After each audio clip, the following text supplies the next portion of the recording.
और रहूंगी, मेरा क्या होगा, फियर ऑफ ऑर्फन, अनाथ होने का डर, ये विचार लगातार आते हैं।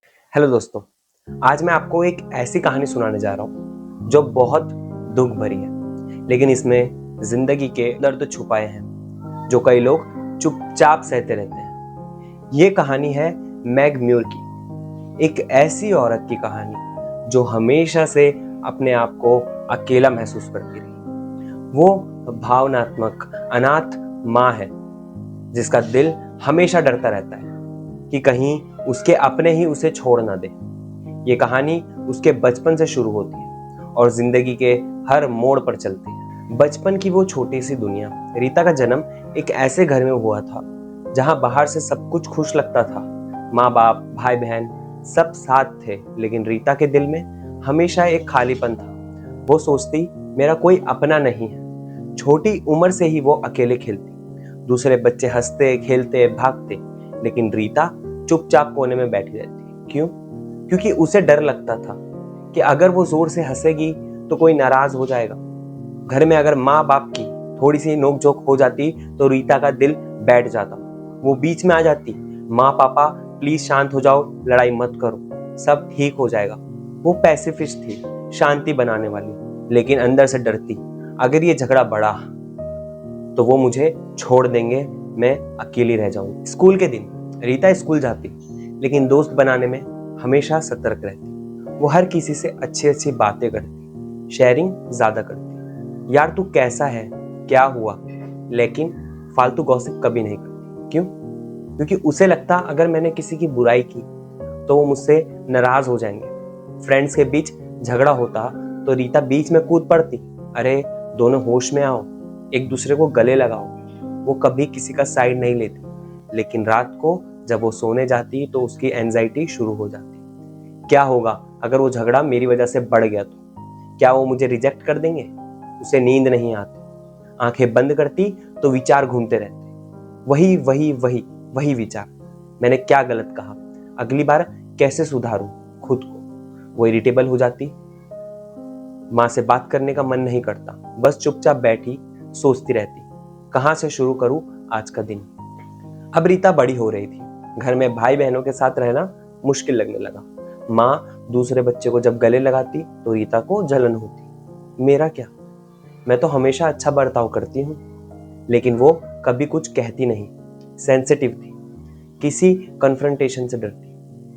पेरेंट्स अगर गुस्सा हो जाते तो रीता सॉरी आगे से बोल देती, माफ कर दो माँ, मैं गलत थी, अगली बार नहीं करूंगी। वो हमेशा कंफर्मेशन मांगती, माँ मैं ठीक कर रही हूँ ना, मैं सही हूँ ना, मैं सब कुछ सही करती हूँ ना। कॉन्फिडेंस उसमें कम था और सेल्फ डाउट ज्यादा। फ्रेंड से भी यही, तुम मुझसे दोस्ती रखेगी ना, तुम मुझे छोड़ तो नहीं देगी ना। अकेले खेलना उसको पसंद था, लेकिन अंदर से चाहती थी कि अटेंशन हमेशा उसकी तरफ रहे। घर में जब झगड़ा होता तो वो बीच में पड़ जाती, समझाती, प्लीज हारमोनी रखो, झगड़ा मत करो, सब मिलजुल कर रहो, सब खुश रहो, लेकिन खुद अंदर से टूट रही थी। अगर ये सब छूट गया तो मैं कौन हूं?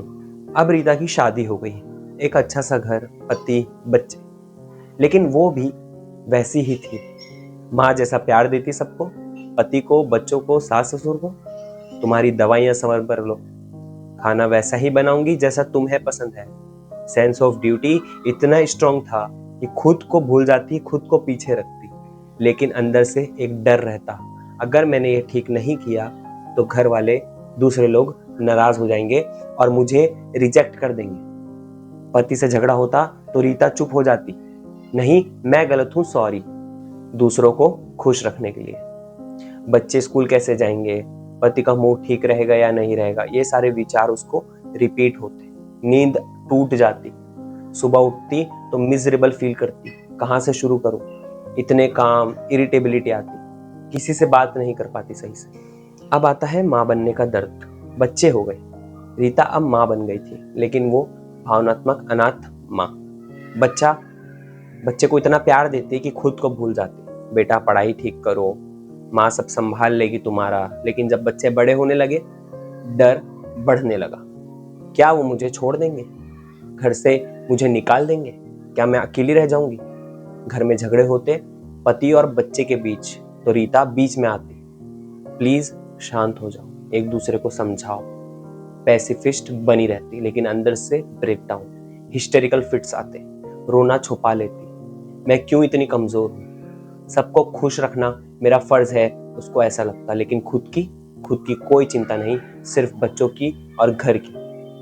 ओवरलोड हो जाता, नर्वस एनर्जी पर चली जाती, रिलैक्स ही नहीं हो पाती। आंखें बंद करती तो एंजाइटी, आंखें खोलती तो एंजाइटी। मेरा क्या होगा, मुझे कौन संभालेगा। साल बीत गए, बच्चे बड़े हो गए, एक बेटे की शादी के लिए तैयारी भी शुरू हो गई। रीता खुश थी लेकिन अंदर से डर, वो घर ले जाएंगे बेटे को, अलग हो जाएंगे, मैं अनाथ हो जाऊंगी। ससुराल में भी वही, सबकी खुशी के लिए खुद को सप्रेस करती थी। गुस्सा आता तो चुप हो जाती, नहीं एक्सप्रेस नहीं करूंगी वरना रिलेशनशिप खत्म हो जाएगा। नाराजगी अंदर थी, अनफ्रेंडली हो जाती, कमरा लॉक कर लेती, मुझे अकेला छोड़ दो ऐसा कहती। लेकिन चाहती कि कोई दरवाजा खटखटाए, रीता दरवाजा खोलो, हम तुम्हारे साथ है, अटेंशन की भूखी। लेकिन जब मिलता तो शांत हो जाती, कड़वाहट आ गई, क्यों सब मुझे यूज करते हैं, मैं तो हमेशा अपना 100% देती हूँ। डिप्रेशन आ गया, डिससेटिस्फैक्शन, क्या मेरा जीवन यही है, एक अकेलापन। अब आता है बुढ़ापे का अंधेरा। रीता अकेली थी, बच्चे चले गए, पति बीमार, वो अभी भी ड्यूटी निभाती, सब ठीक हो जाएगा ऐसा सोचती, लेकिन रेस्टलेस रहती। मैं क्या खाऊंगी, कहाँ रहूंगी, मेरा क्या होगा। फियर ऑफ ऑर्फन, अनाथ होने का डर, ये विचार लगातार आते हैं। कोई मेरी केयर करेगा या नहीं करेगा। कन्फ्रंटेशन से बचती, झगड़े देखती तो शांति बनाने की कोशिश करती, सोचती कि मैं कैसे रिलैक्स करूं, सब कुछ मेरे कंधों पर है। इंट्रोवर्टेड हो गई, हर्ट होने से बचती, लेकिन कड़वाहट थी, गुस्सा दबा हुआ था। नफरत दे दो चलेगा, बट एहसास तो हो कि कोई अपना है, मेरे साथ कोई है, मैं अनाथ नहीं हूं। अंत में रीता की कहानी सिखाती है कि भावनात्मक अनाथ होना कितना दर्द देता है। डर, सेपरेशन, ड्यूटी का बोझ, लेकिन कॉपिंग में खुद से प्यार करना सीखो। दोस्तों, अगर तुम्हें ऐसी फीलिंग्स हो तो शेयर करो, कमेंट में बताओ, लाइक करो, शेयर करो। Thank you. मिलते हैं किसी और वीडियो में कोई और दवा के साथ। शुक्रिया। और रीता फिर अनाथ हो गई, बच्चों ने उसको अनाथालय में छोड़ दिया।